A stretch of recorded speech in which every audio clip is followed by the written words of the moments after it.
काल बड्डे झाला आणि सगळे भांडे वगैरे मी रात्रीच घासून ठेवले होते, कारण सकाळी मिस्टरांना लवकर जायचं होतं. त्यांनी सकाळी 5 वाजता गेले होते आणि आता माझी आंघोळ वगैरे झाली होती आणि एवढी सगळी बिर्याणी राहिली होती ना, तर ही ना म्हणजे 2 किलोच्या आसपास तर राहिली असेल बिर्याणी. आणि 1 किलो मी बिर्याणी म्हणजे ही जी कढईमध्ये आहे ना तेवढीच बिर्याणी मी रात्री दीदीला दिली असेल, म्हणजे नंदेला दिली असेल, आणि तेवढीच बिर्याणी घरी ठेवली होती.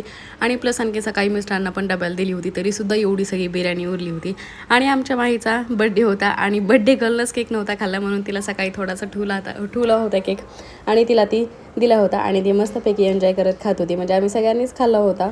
केक पण राहिला होता, सकाळी मिस्टरांना डब्याला पण दिला होता आणि आम्ही पण सगळ्यांनी मस्तपैकी एन्जॉय केला. दुसऱ्या दिवशी पण म्हणजे केक उरला होता, तरी त्यांना माहीला आता टेरेसवर घेऊन गेले होते. मिस्टर 2 दिवसासाठी गेलेले आहेत कोकणामध्ये. आता त्यांनी कोकणामध्ये मस्त एन्जॉय करतील, कारण कस्टमरसोबत गेलेले आहेत. कस्टमरसोबत गेलेत म्हणल्यावर ते पण एन्जॉय करणार जाईल, म्हणजे बघणार तर झालीच ना काय काय आहे काय नाही ते. त्यांनी 2-3 वेळेस गेलेले आहेत कोकणामध्ये, मी आणखीन काय एकदा पण गेलेलं नाही. इथं माहीनं मस्त टेरेसवर खेळायला लागली होती.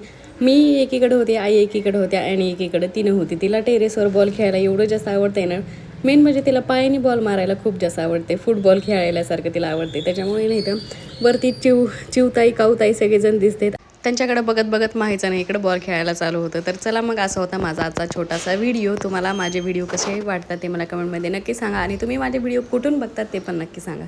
तर चला आजच्या व्हिडिओमध्ये एवढंच, भेटूयात आपण अशाच एका नवीन व्हिडिओमध्ये. तोपर्यंत बाय बाय.